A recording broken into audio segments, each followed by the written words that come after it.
Hi, I'm Warren Francis and I'm dying from ALS. No, I'm not the hobo who's sleeping on this cart, and that's not my leg in the lower right corner. I'm the 19-year-old who will probably never live to see his 20s. Why am I on bar, you might ask? Well, to tell you the truth, it all started about a month ago when I decided I wanted more out of life than sitting on the couch watching TV and eating Doritos.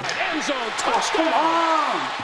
Don't get me wrong, I love Doritos, but I figured I might as well go see and do as many things as I can before I regret it. To completely fulfill my wish of doing more things, I decided to come up with a list of things that I like to do or see. Now this list isn't the basic bucket list where I want to skydive onto a beach where surfboards have been placed so that when I land, I'll get onto a surfboard and ride the waves. This list will be minor activities that I want to do. First up, the city. Now, I usually would rather not go to the city when given the chance, not because I don't love the countless hobos and the unique smells of some streets, but because I'm not very fond of people. I don't know if you've noticed, but I don't really have any friends. I was homeschooled my whole life and I blame my mom for my antisocial life. She wanted to keep me away from the world, I guess, but... Anyways, I came to see the Golden Gate Bridge. I know, classic tourist move, but it had to go on the list. After all, it's one of the top 10 construction achievements of the 20th century. Wait, it really isn't gold?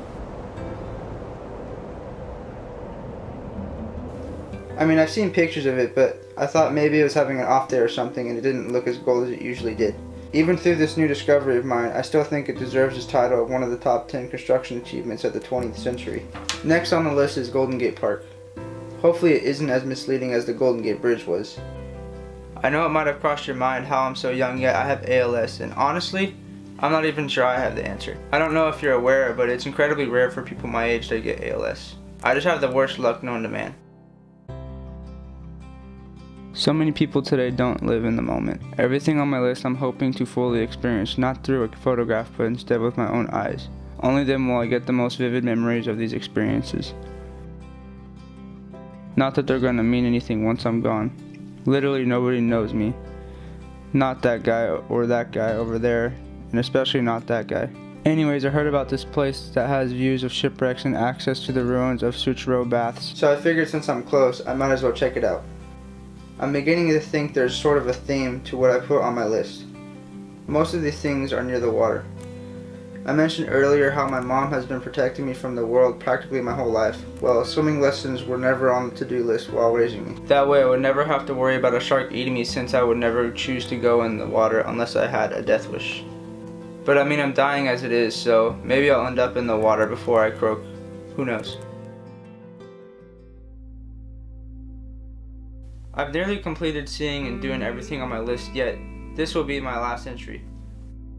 I know I'm dying, I can feel it. I stopped taking my meds a month or so ago. I'm ready to go, but before I do, I want to conquer my biggest fear and the last thing on my list, going in the water. The last few months have been the highlights of my entire existence. I know I could have done more eventful things before I leave this earth, but that wouldn't have changed anything. Anne Merrill Lindbergh said, "The sea does not reward those who are too anxious, too greedy, or too impatient. One should lie empty, open, choiceless as a beach, waiting for a gift from the sea." And that's what I plan to do while I lay here in my last moments. After conquering my fear of the water, no matter what I have lost in my 19 years, it's myself that I've found here in the water for the first time. Signed, Warren Francis.